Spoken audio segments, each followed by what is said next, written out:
ಇದೇ ವಿಚಾರಕ್ಕೆ ಸಂಬಂಧಪಟ್ಟಂತೆ ಮತ್ತಷ್ಟು ಅಪ್ಡೇಟ್ಸ್ ಕೊಡ್ತಾ ಹೋಗ್ತಾರೆ. ಕೀರ್ತಿ ಪಾಟೀಲ್ ನೇರ ಸಂಪರ್ಕದಲ್ಲಿ ಜಾಯಿನ್ ಆಗಿದ್ದಾರೆ ಸ್ಥಳದಿಂದ. ಕೀರ್ತಿ ಪಾಟೀಲ್ ಅಂತೂ ಇಂತೂ ದಾಂಪತ್ಯ ಜೀವನಕ್ಕೆ ಕಾಲಿಟ್ಟಿದ್ದು ಆಯಿತು, ಮತ್ತೆ ಮಾಧ್ಯಮ ಮಿತ್ರರ ಜೊತೆ ಕೂಡ ಮಾತನಾಡಿದ್ರು. ಮೊದಲಿಗೆ ಧನ್ಯವಾದವನ್ನ ಕೂಡ ಅರ್ಪಿಸಿದ್ರು ಮಾಧ್ಯಮ ಮಿತ್ರರಿಗೆ.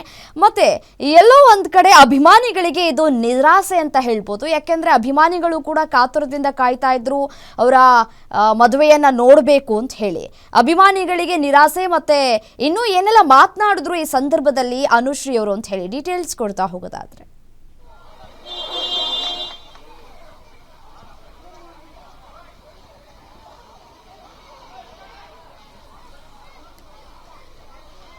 ಸದ್ಯಕ್ಕೆ ಅನುಶ್ರೀ ಅವರಿಗೆ ಬಹಳಷ್ಟು ಖುಷಿ ಕೊಡುವಂತಹ ದಿನ ಇವತ್ತು. ಅದಲ್ಲದೆ ನಿನ್ನೆ ಗಣೇಶೋತ್ಸವ, ಗಣೇಶ ಹಬ್ಬದ ಸಂದರ್ಭದಲ್ಲಿ ಅವರು ಹಳದಿ ಶಾಸ್ತ್ರವನ್ನ ಮಾಡ್ಕೊಂಡಿರುವಂತದ್ದು ಆದ್ಮೇಲೆ ಇವತ್ತು ಅವರು ದಾಂಪತ್ಯ ಜೀವನಕ್ಕೆ ಕಾಲಿಟ್ಟಿರುವಂತದ್ದು. ಅದು ಸಹ 5 ವರ್ಷಗಳಿಂದ ಪರಿಚಯ ಆಗಿರುವಂತಹ ರೋಷನ್ ಅವ್ರ ಜೊತೆಗೆ ಈಗ ಕೊಡಗಿನ ಸೊಸೆ ಕೂಡ ಆಗಿರುವಂತದ್ದು ಅನುಶ್ರೀ ಅವರು. ಆ ಖುಷಿ ಕೂಡ ನನಗಿದೆ ಅನ್ನುವಂಥದ್ದನ್ನ ಹೇಳ್ಕೊಂಡ್ರು. ಅಂದ್ರೆ ಅವ್ರ ಹಿಂದೆ ಹೇಗೆ ಪರಿಚಯ ಆಗಿತ್ತು ರೋಷನ್ ಅವರು ಅನ್ನುವಂಥದ್ದನ್ನ ಹೇಳ್ತಾ ಇದ್ರು. ಪುನೀತ್ ಪರ್ವ ಕಾರ್ಯಕ್ರಮದಲ್ಲಿ ಪುನೀತ್ ಅವ್ರದ್ದು ಏನು ಒಂದು ಕಾರ್ಯಕ್ರಮ ಇತ್ತು, ಆ ಸಂದರ್ಭದಲ್ಲಿ ರೋಷನ್ ಅವರು ಪರಿಚಯ ಆಗಿದ್ರು. ಅದಾದ್ಮೇಲೆ ರೋಷನ್ ಅವರು ಕೂಡ ಪುನೀತ್ ಅವರ ಅಪ್ಪಟ ಅಭಿಮಾನಿಯಂತೆ. ಈ ಕಾರಣಕ್ಕಾಗಿ ಅವರಿಬ್ರು ತುಂಬಾ ಕನೆಕ್ಟ್ ಆದ್ರು. ಇಬ್ರು ವೈಬ್ಸ್ ಮ್ಯಾಚ್ ಆಗಿದೆ, ನಮ್ಮ ಇಬ್ರು ಟೇಸ್ಟ್ ಕೂಡ ಒಂದೇ ಆಗಿದೆ. ಹೀಗಾಗಿ ನಾವಿಬ್ರು ಪ್ರೀತಿಯಲ್ಲಿ ಬಿದ್ವಿ. ಅದಾದ್ಮೇಲೆ ಕುಟುಂಬದವರೆಲ್ಲ ಒಪ್ಪಿದಾದ್ಮೇಲೆ ನಾವಿಬ್ರು ಈಗ ಅರೇಂಜ್ ಮ್ಯಾರೇಜ್ ಆಗಿದೀವಿ ಅನ್ನುವಂಥದ್ದನ್ನ ಅವ್ರು ಹೇಳಿದ್ರು. ಅಂತ ರೋಷನ್ ಅವರು ಕೂಡ ಒಂದಷ್ಟು ಮಾತುಗಳನ್ನ ಹೇಳಿದ್ರು. ಏನಂದ್ರೆ ನನಗೆ ಅನುಶ್ರೀಯಲ್ಲಿ ಒಂದಷ್ಟು ಲಿಸ್ಟ್ ಇರಬಹುದು, ಒಂದಷ್ಟು ಗುಣಗಳು ನಾನು ಅವ್ರು ತುಂಬಾ ಇಷ್ಟಪಡ್ತೀನಿ. ತುಂಬಾ ಸಿಂಪಲ್ ಆಗಿರ್ತಾರೆ, ಡೌನ್ ಟು ಅರ್ತ್ ಹುಡುಗಿ. ನನಗೆ ಯಾವತ್ತೂ ಸೆಲೆಬ್ರಿಟಿ ಅಂತ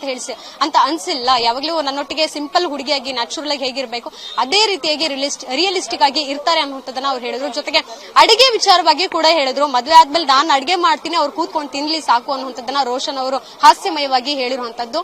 ಇನ್ನು ನಾಳೆ ಅಷ್ಟೇ ನಾನು ಕೆಲಸಕ್ಕೆ ಹಾಜರಾಗ್ತೀನಿ. ಮದುವೆ ಆಗಿದ ತಕ್ಷಣ ಇದು ಜಸ್ಟ್ ಒಂದು ಭಾಗ ಅಷ್ಟೇ, ನನಗೆ ಮದುವೆ ಅನ್ನುವಂಥದ್ದು ಲೈಫಲ್ಲಿ ಒಂದು ಭಾಗ ಅಷ್ಟೇ. ಆದ್ರೆ ಮುಂದಿನ ದಿನಗಳಲ್ಲಿ ಯಾವ ರೀತಿ ನನ್ನ ಕೆಲಸಗಳಿರಬಹುದು, ನನ್ನ ಅಚೀವ್ಮೆಂಟ್ ಇನ್ನೂ ಸಾಕಷ್ಟಿದೆ, ಅದನ್ನ ಮಾಡ್ತಾ ಹೋಗ್ತೀನಿ ಅನ್ನೋದನ್ನ ಹೇಳಿದ್ರ ಮೂಲಕ ಕೊನೆಯದಾಗಿ ಅಪ್ಪು ಅವ್ರನ್ನ ಸಹ ನೆನೆದಿರುವಂತದ್ದು.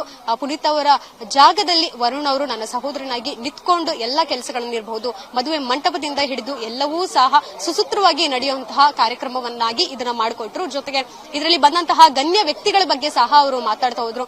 ತುಂಬಾ ಚೆನ್ನಾಗಿ ಸಂಸಾರ ನಡೆಸ್ಕೊಂಡು ಹೋಗು, ತೂಗಿಸ್ಕೊಂಡು ಹೋಗು ಅನ್ನುವಂಥದ್ದನ್ನ ಸಲಹೆ ಕೂಡ ಕೊಟ್ರು ಅನ್ನುವಂಥದ್ದು ಹೇಳಿದ್ರು. ರಚಿತಾರಾಮ್ ಅವರು ಬಂದಿದ್ದು ನನಗೆ ತುಂಬಾ ಆಶ್ಚರ್ಯ ಆಯ್ತು. ಯಾವ ಕಾರ್ಯಕ್ರಮಗಳಿಗೂ ಅವರು ಹೆಚ್ಚಾಗಿ ಹೋಗೋದಿಲ್ಲ, ಆದ್ರೆ ಇದೊಂದು ರೀತಿ ಶಾಕಿಂಗ್ ಹಾಗೂ ಸರ್ಪ್ರೈಸಿಂಗ್ ಅನ್ನುವಂತ ರೀತಿಯಲ್ಲಿ ಅನುಶ್ರೀ ಅವರು ಮಾತನಾಡಿದ್ದು. ಜೊತೆಗೆ ದಾಂಪತ್ಯದ ಬಗ್ಗೆ ರೋಷನ್ ಅವರ ಜೊತೆ ಕೈ ಹಿಡಿದಿರುವಂತದ್ದು ತುಂಬಾ ಖುಷಿ ಕೊಟ್ಟಿದೆ. ಲೈಫ್ ಪಾರ್ಟ್ನರ್ ಬೆಸ್ಟ್ ಆಗಿ ಚೂಸ್ ಮಾಡಿದ್ದೀನಿ ಅಂತದನ್ನ ಹೇಳ್ಕೊಂಡಿದ್ದಾರೆ. ರಮ್ಯಾ. ರೈಟ್, ಥ್ಯಾಂಕ್ ಯು ತಮ್ಮೆಲ್ಲ ಮಾಹಿತಿಗಾಗಿ.